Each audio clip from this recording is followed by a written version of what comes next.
इस कार्यक्रम के प्रायोजक है राजेश मसाले। अब आएगा खाने में असली स्वाद राजेश मसाला के साथ। दोस्तों, संभल हिंसा की जांच करने वाली न्यायिक आयोग ने अपनी रिपोर्ट सरकार को सौंप दी है और विधानसभा में पेश की गई इस रिपोर्ट में दावा किया गया है कि हिंसा पहले से सुनियोजित थी। रिपोर्ट में समाजवादी पार्टी के संभल सांसद जियाउर रहमान बर्क और विधायक इकबाल महमूद के बेटे सुहेल इकबाल का भी जिक्र किया गया है। अब इस रिपोर्ट के सामने आने के बाद कई सारे सवाल खड़े हो रहे हैं। क्या इस रिपोर्ट से अखिलेश यादव की राजनीति को बड़ा झटका लगने वाला है? क्या 2027 के विधानसभा चुनाव से पहले बीजेपी को एक नया चुनावी मुद्दा मिल चुका है? और क्या यही वजह है कि अब समाजवादी पार्टी अपनी पीडीए की राजनीति का फोकस बदलती हुई नजर आ रही है? क्या इसीलिए अखिलेश के पीडीए में आजकल पी से पिछड़े की जगह पंडित हो गया है? आइए पूरे मामले को विस्तार से समझने की कोशिश करते हैं। सलाम, नमस्ते, मेरा नाम फरहीन अंसारी। सबसे पहले बात करते हैं इस रिपोर्ट की जिसने चुनाव से ठीक पहले समाजवादी पार्टी को नई टेंशन दे दी है। दोस्तों, न्यायिक आयोग का कहना है कि संभल में हुई हिंसा अचानक नहीं हुई बल्कि पहले से योजना बनाकर की गई। रिपोर्ट में कहा गया कि माहौल पहले से ही बनाया गया, भीड़ को इकट्ठा किया गया और हिंसा की तैयारी पहले से।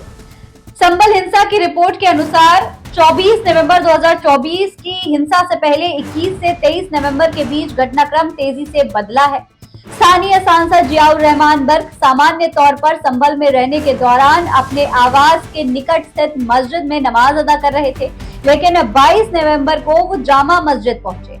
नमाज के बाद उन्होंने मस्जिद की सीढ़ियों से ही प्रेस को संबोधित किया और नमाजियों को एकत्रित किया। आयोग के अनुसार सांसद ने कहा कि हम अपनी जामा मस्जिद के लिए कानूनी सुरक्षा सुनिश्चित करेंगे और इंशाअल्लाह जामा मस्जिद की रक्षा के लिए जो भी जरूरी होगा मैं और हर कोई हमेशा वहां रहेगा। कोई भी मस्जिद को हमसे नहीं छीन सकता। ये एक मस्जिद थी, मस्जिद है और कयामत के दिन तक मस्जिद रहेगी इंशाअल्लाह। रिपोर्ट के अनुसार जब जफर अली ने उन्हें रोका तो उन्होंने कहा कि हम पुलिस प्रशासन या सरकार से डरने वाले नहीं हैं, हम इस देश के मालिक हैं, नौकर या गुलाम नहीं। आयोग ने कहा कि इस संबोधन से समाज और मीडिया में ये संदेश गया कि जामा मस्जिद खतरे में हो और पुलिस प्रशासन और सरकार की मदद से उसे छीना जा सकता है। हालांकि ये भी जानना जरूरी है कि समाजवादी पार्टी और जिन नेताओं के नाम रिपोर्ट में आए हैं उन्होंने इन तमाम आरोपों को खारिज किया है और रिपोर्ट को राजनीतिक बताया, यानी मामला अभी पूरी तरीके से राजनीतिक और कानूनी बहस का विषय बना हुआ है।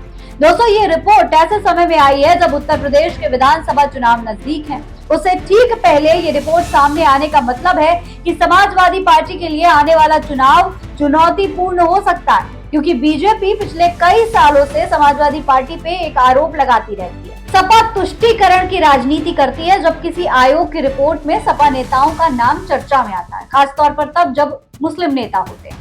तो बीजेपी के लिए ये अपने पुराने नैरेटिव को मजबूत करने का एक तरीके का मौका भी है। यही वजह है कि आने वाले दिनों में बीजेपी इस रिपोर्ट को लगातार उठाएगी। अगर राजनीतिक दृष्टि से देखें तो सबसे ज्यादा दबाव अखिलेश यादव पर ही आएगा, क्योंकि पिछले 2 चुनावों में अखिलेश यादव ने अपनी पूरी राजनीति पीडीए के नारे पर खड़ी की है। पीडीए यानी पिछड़ा, दलित और अल्पसंख्यक।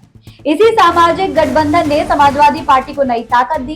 लेकिन अगर बीजेपी ये प्रचार करने में सफल रहती है कि सपा के कुछ नेताओं पर गंभीर सवाल उठे हैं तो इसका असर गैर मुस्लिम वोटर्स पर पड़ सकता है। यही खतरा समाजवादी पार्टी को परेशान कर रहा है। पिछले कुछ महीनों से अगर आपने समाजवादी पार्टी की राजनीति पर नजर रखी हो तो एक बदलाव आपने साफ तौर पर देखा होगा। अखिलेश यादव अब लगातार ब्राह्मण समाज को साधने की कोशिश कर रहे हैं। पंडित नेताओं को आगे लाया जा रहा है, ब्राह्मण सम्मेलनों में भागीदारी बढ़ी है, भगवान परशुराम से जुड़े कार्यक्रमों को भी महत्व दिया जा रहा है। सवाल उठता है कि क्या ये सिर्फ संयोग है या फिर समाजवादी पार्टी को एहसास हो गया है कि सिर्फ पुराने पीडीए समीकरण से 2027 की लड़ाई नहीं जीती जा सकती। राजनीतिक विश्लेषकों का एक वर्ग मानता है कि सपा अब अपने सामाजिक गठबंधन को और बड़ा बनाने की कोशिश कर रही है। इसीलिए कुछ लोग कह रहे हैं कि अब पीडीए में पी का मतलब पिछड़ा नहीं बल्कि पंडित हो गया है। वहीं दूसरी तरफ बीजेपी की रणनीति हमेशा से रही है कि चुनाव को कानून व्यवस्था और राष्ट्रवाद जैसे मुद्दों पर केंद्रित किया जाए। दोस्तों, संभल रिपोर्ट बीजेपी को ये मौका भी देती कि अब बीजेपी कह सकती है कि देखिए आयोग क्या कह रहा है, क्या क्या बातें सामने आ रही है, और दूसरी तरफ समाजवादी किस तरीके से नकार रही है इन बातों को।